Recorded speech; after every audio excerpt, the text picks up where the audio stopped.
JT Crowley is Talking Books.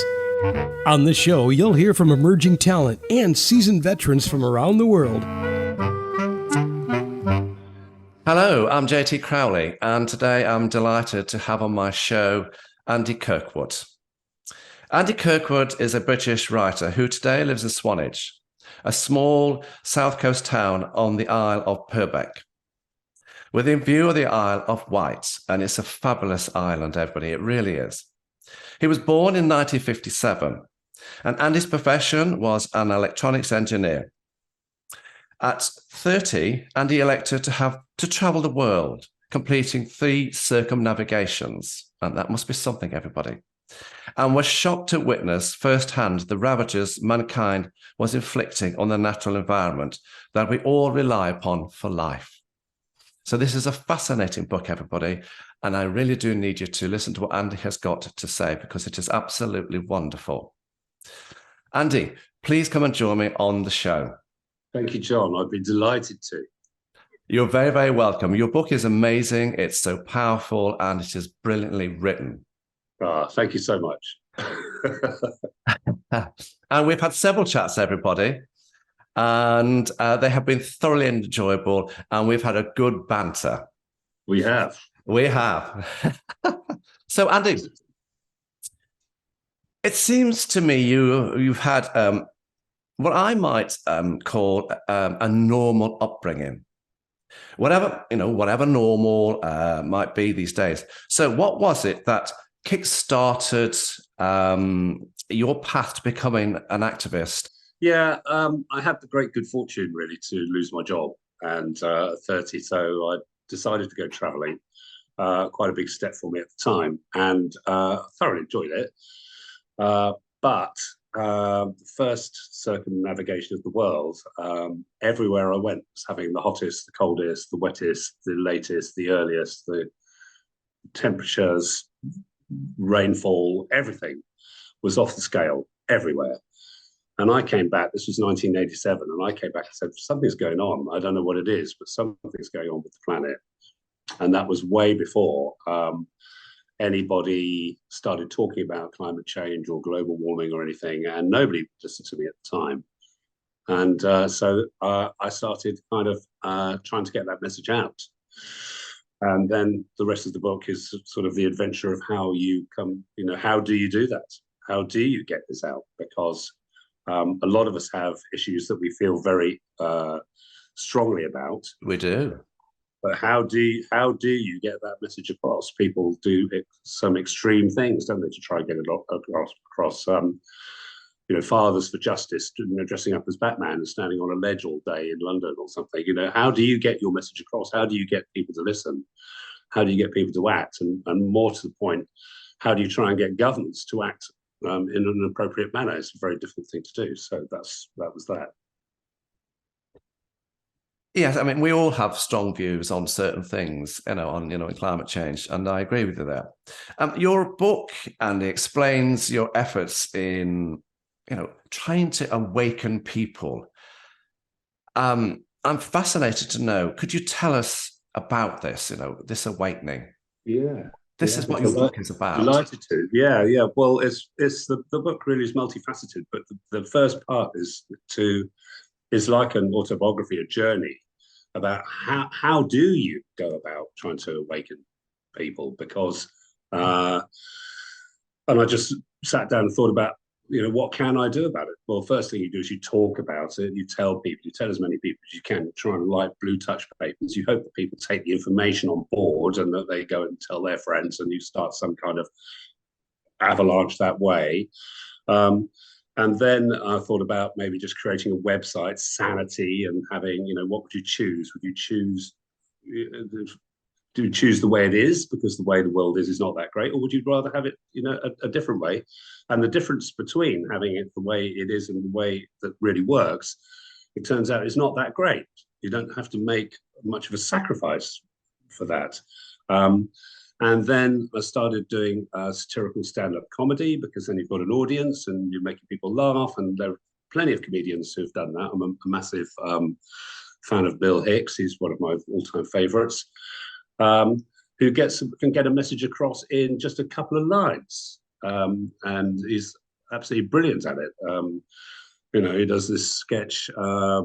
Yeah, Iraq. Yeah, terrible weapons of mass destruction. Terrible weapons of mass destruction. Oh, how do you know? Well, we looked at the receipts because the Americans sold this stuff to Iraq in the first place, and it makes people laugh, but you go away with that piece of information. I started working for a radio station so I could kind of, have a wider audience. Excuse me, trying to get through this stuff. And then it struck on me that standing as, for the MP seat was a good way, because you promote yourself from the audience where you're gritting your teeth, listening to this garbage that these people up on the stage are telling you, because they don't have free will. If you're a member of the Conservative Party, you have to say what the Conservatives say. You can't exercise free will. And you get up on the stage and then you can say what you think, because you're an independent, and you say what you think. I had a political party called the Movement for Active Democracy, and the acronym is MAD. And I thought that was kind of a bit, bumper stickerable. Don't go crazy, go mad. Come on, go mad, everybody. It's time to go mad. And just to try and get people to go, because I want people to go mad. You've got to go mad. But what you're trying to do is unravel a lifetime of programming that they've put into you from when you were 4 years old, when you were so gullible. You've got no defenses when you're 4, when you turn up at school. They start getting this stuff into you, and you'll just soak it up like a sponge, because you don't go, hold on. Working 9 to 5, Monday to Friday is normal. Why are we working 5 days and only having 2 days off? You never questioned it, because they got that into you when you were 5 or 4 or whatever it was. And so we never questioned these things. We go all through our lives going, oh, it's great, isn't it? I get 4 weeks holiday a year. So they go, why am I working 48 and having 4 off, and not working 4 and having 48 off? Nobody questions it, because anyway, I'm diverse. I'm going off on a tangent as usual, but and then because of that, a local paper said, look, we'll give you a page. And so I started writing articles, and then I started getting quite a following. One of the local teachers at school, was using them for their general studies, because everybody can see an issue, but my articles were seeing an issue and then suggesting a very simple solution. And that's basically was the journey there. You mentioned that, going back to the articles you mentioned, your book covers a number of them that highlight problems and, provide satisfactory solutions that you have published a decade ago. You then evidence the absence of progress in any of them in a decade. Why do you think that you're still having to do this, still having to come up with the simple solution and talk about it? Yeah, well, that is really what led to the revelation, because if you go down to the pub and you talk to your friends, everybody goes, well, what they should be doing is this, and what they should be doing is that, and why don't they do this, and why don't they? And why don't? But the truth is that of all of the issues that I addressed and suggested very simple solutions for, not one single one was addressed by government. Not one. Now, if they got half of them sorted out, you'd kind of think, oh, well, that's, not a bad hit rate. I suppose we can live with that. Really, they should have got, in 10 years, you should have them all sorted out. But we're just going round and round in circles. And you realize that the reason is because the government don't make decisions. They follow orders. And the people who give them the orders don't want them to solve the problems. They want us to be in need. They want us to have things in short supply. They want us to be not able to quite make ends meet, because that's what keeps us on our toes. Once you give people the luxury of time, they start thinking. A good example would be the students. Student union was a massive force in the 60s, 70s, 80s. Really powerful. Because they got a student grant and they had money coming in, and we don't have to go to work, and we just get this money coming in. And so they sit around in the common room and they go on marches, and they organize, and they did all this sort of anti-government stuff. And that disappeared when they took away the student grants, because they all had to go and stack shelves because they had to make ends meet. So they haven't got time anymore. And the National Unions of Students just basically disappeared, because people didn't have the time. So it's all about control, which is also why they prefer people to get married and get big mortgages and all that sort of thing, because you're so busy chasing a tail, trying to pay everything, that you don't have time to think. And who would you rather control? Would you rather control 12 guys who are single, who've got loads of money and going down the pub and chatting about the state of the country, or would rather control 12 guys who've got huge mortgages, 4 kids, and don't step out of line? So you talk about, solutions. Yes. Simple solutions. Yes. What are your simple solutions? Well, if I can use one, there's an awful lot of talk at the moment about climate change. I've been banging on about it since 1987. The first thing I want to say about it is there's a lot of people out there who, to my mind, extraordinarily don't agree with climate change. And the reason they don't agree that climate change is happening is because the government, or the people who control the government, are implementing measures which are clearly not addressing climate change.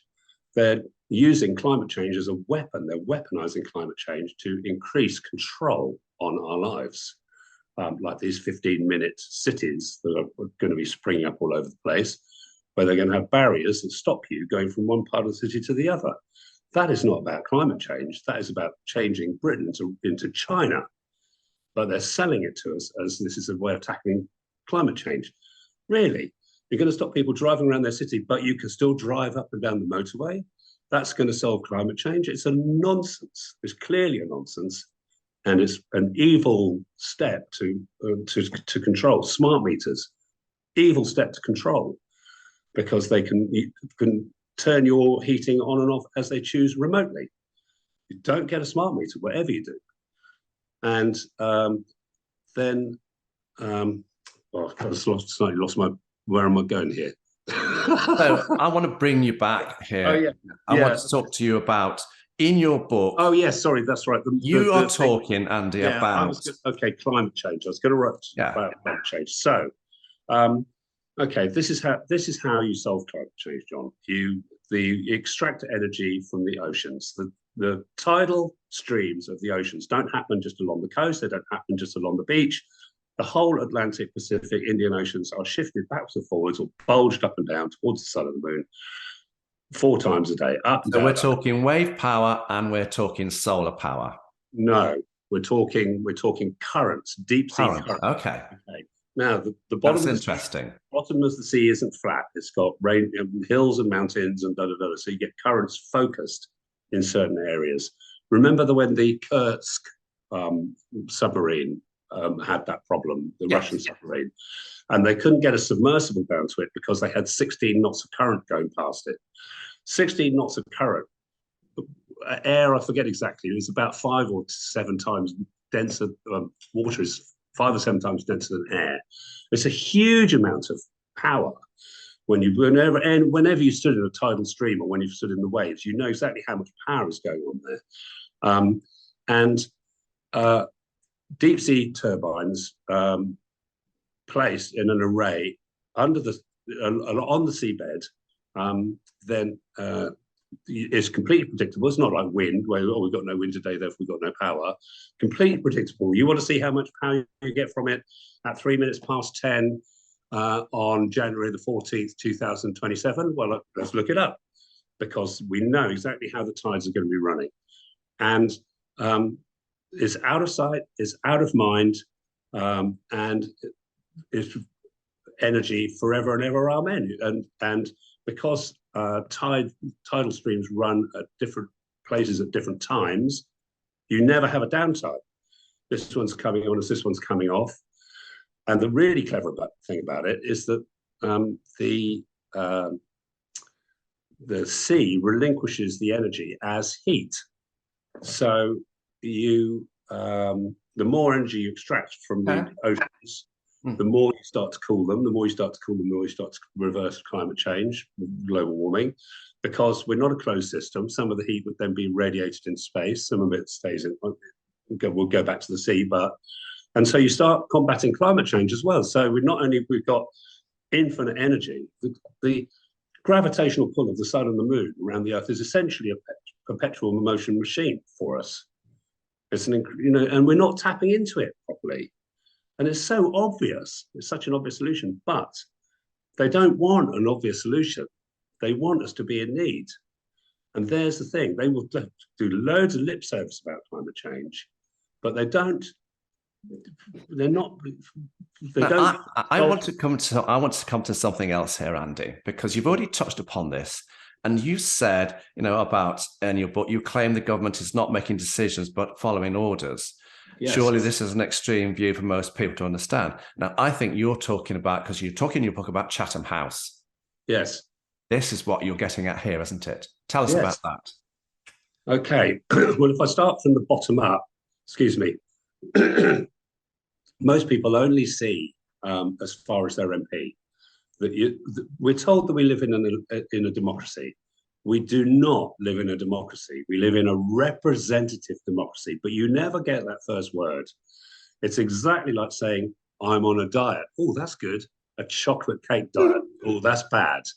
It's exactly like that. Choosing a representative to represent your views is an absolute joke.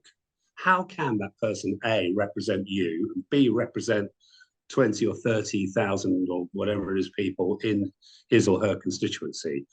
It's an impossible thing to do. Then moving up the next step, that person is likely to be a member of one of 2 or 3 very large political parties. Once you are, say, a conservative, you now have to spout conservative stuff. You can't say what you think. You have to say what the Conservatives think. And then, even if a subject comes up in the House of Parliament and you're sitting there, well, let's take it one step back. If your representative happens to be Labour and the Conservatives are in, your representative has no power.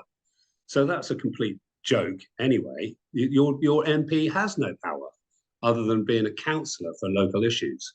Has no power at all because they're outvoted. So half of the people in Britain's MP doesn't have any power whatsoever. The other ones are told how to vote because they have a whipping. And whipping is if you don't go along with the party line on a vote, you lose the whip.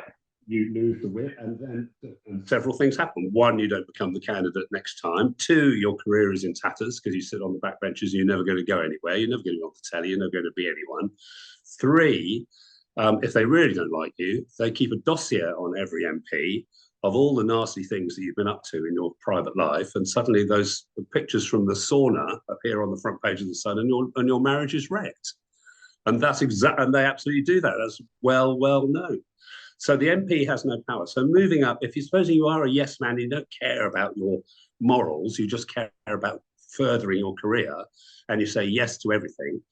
Like, for example, Jim Knight, when I was standing for Parliament, he voted in line with his party leader on every single issue for his whole 3 terms. And the only time he voted against the government was on the issue of the docking of working dogs' tails. That was his sole contribution in 3 years, was to vote against the government on that.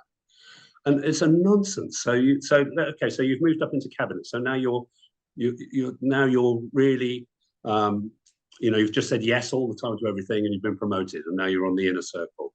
Okay, now every minister has a permanent secretary. The permanent secretaries, you can't name me a permanent secretary. They're there. The permanent secretaries are there. They're advising, but the permanent secretaries aren't generating the information themselves. They're not waking up in the middle of the night and advising the defence minister what to do. They're not, and who pays the permanent secretaries? They're public servants, are they? They must be paid by us. No, they're paid by the Crown. They work for the now King. He's their boss, not us. So when you're paid by somebody, who do you work for? So you work for the Crown. And then the permanent secretaries get their information from Chatham House. And Chatham House is disguised, is hidden in plain sight as a think tank. And that's really good. They're a think tank. They're just people who are very, very intelligent and very, very wise, and they're just advising us. No, That's where the power comes from. That's where the information comes from. If you want to be on the presidential circle of Chatham House, it costs you £60,000 a year. Last time I looked, it's probably gone up. Those people are sitting there deciding what should happen. And who's on there? Who's got £60,000 of spare money floating around to be able to sit on the presidential circle? Not you or I, certainly. So you've got people from banks and big corporations. They are generating policy. The policy is then being fed to the permanent secretaries. The permanent secretaries are telling the ministers, the cabinet is making the decision. Your MP has to vote on it, and we have to go along with it. So Chatham House are running us. Because when I look at your book, Andy, your book leads us to a conclusion that democracy is an illusion of choice to pacify the masses. Yeah. By fooling them into thinking that by voting they are affecting a change when they are not. Yeah. As all incumbent governments are controlled by the same hidden powers. You've already touched on that. Chatham House and powers that be. Big businesses, big corporations. If we are to assume this is the case, then what is the solution to this? You've talked about it. So what's the solution? Well, first of all, you have to understand that what they need to do is they need to construct a two-horse race. It's got to be exciting. So one horse has to win, then the other horse has to win. The red horse wins and the blue horse wins. And that's why if you look through, go historically through who was the incumbent party since, say, the First World War, and you will see that they get 2 terms, they get 2 or 3 terms, they get 2 or 3 terms, they get 2 or 3 terms. It swaps. It's like a pendulum ticking from one side to the other. And the reason it does that is because they're fooling people into thinking, oh, I'm a Conservative and now we're winning. Oh, I'm Labour and now I'm winning. Oh, now we're winning. Oh, we must win next time. Oh, we must. And so it becomes this thing of Labour versus Conservative. It's a nonsense. It doesn't matter which horse is winning because it's the same people controlling both horses. So it makes no difference which way you vote. And they fiddle the elections, and it's very easy to see once you notice it, in that the incumbent party, if they want to get rid of them, they will start making them extremely unpopular. There'll be masses of really unpopular stuff coming out in the press, like the stuff with Rishi Sunak's man and all this fiddling, they definitely want to get the Conservatives out, and Labour will win the next election without a shadow of a doubt. And all this stuff with Jon Snow and the swingometer, oh, it's like a football game. Oh, they've gained here and they've lost there. It's nonsense. It's a charade. It's a joke. In America, all the balloons are going up and all the ticker tape and all this rah, rah, rah, and the stickers. And it's a facade because the people who control the government are the same. It makes no difference. So what you have to do is you have to get rid of them. You have to get rid of this system. It doesn't work. It's working against us. It's not a democracy. And now we have the technology for the first time ever to have a proper Athenian democracy. Democracy comes from the Greek, demos kratia, the people rule. And that's what we need is the people ruling. It's so easy because now don't vote on people, vote on issues.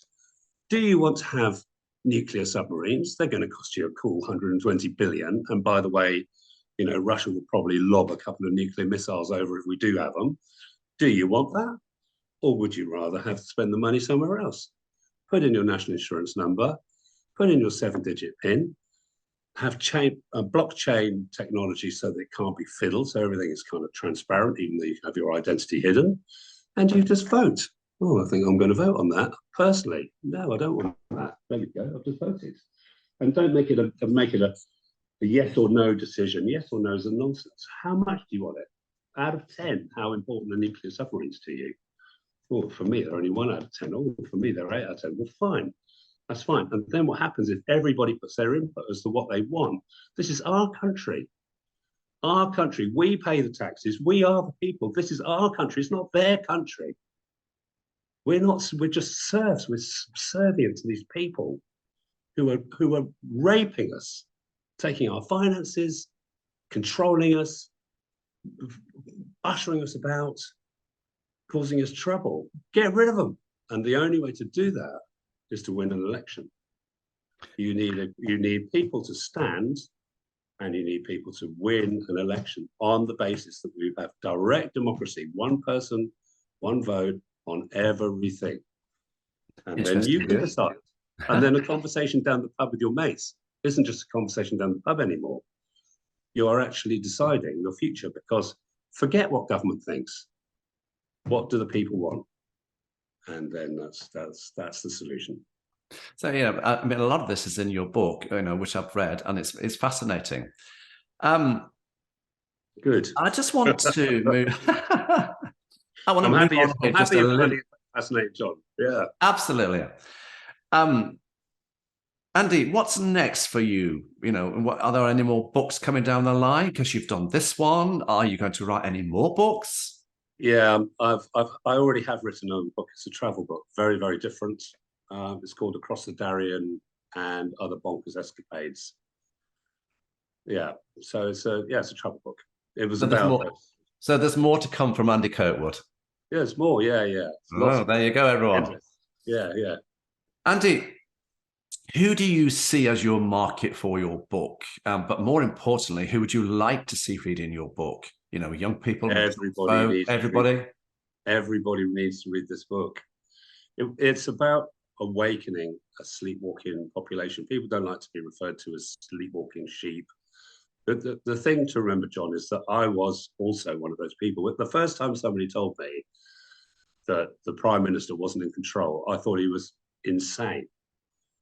I just went, "Are you joking? Of course he is. I see it on the news all the time. Of course the Prime Minister's top of the..." No, the Prime Minister is Sergeant Major rank. You don't even know who the officer corps are. It's Sergeant Major, she is Sergeant Major, who tells us, the troops, to go over the top when they blow the whistle. You don't know the people who are making the plans. You don't know the people who are orchestrating everything.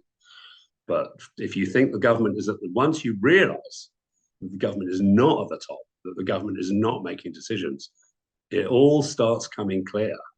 But they put this into your head when you were 4 or 5, when you'd had no filter for it. But your whole life experience is that I'm telling the truth. Your whole life, if you look at every single experience you've had with government in your life, you will know that they are not acting in our best interests. Interesting views. Andy, where can people get your books from? Sorry? Where can people get your books from? Well, I'm not exactly sure. They can get them from me. I've got a few. Amazon?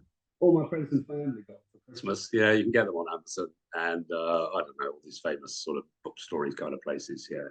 There you go, everybody. Andy Kirkwood. Just put in the One Pill Fix, you'll find it. Thank you. Andy Kirkwood, thank you very much for coming on the show. It's been fascinating. Enlightening, John. Enlightening indeed. Yeah, good. Thanks very much, John. Appreciate your time. So I'm JT Crowley. Thanks for listening, watching, wherever you are in the world. Until next time, stay safe.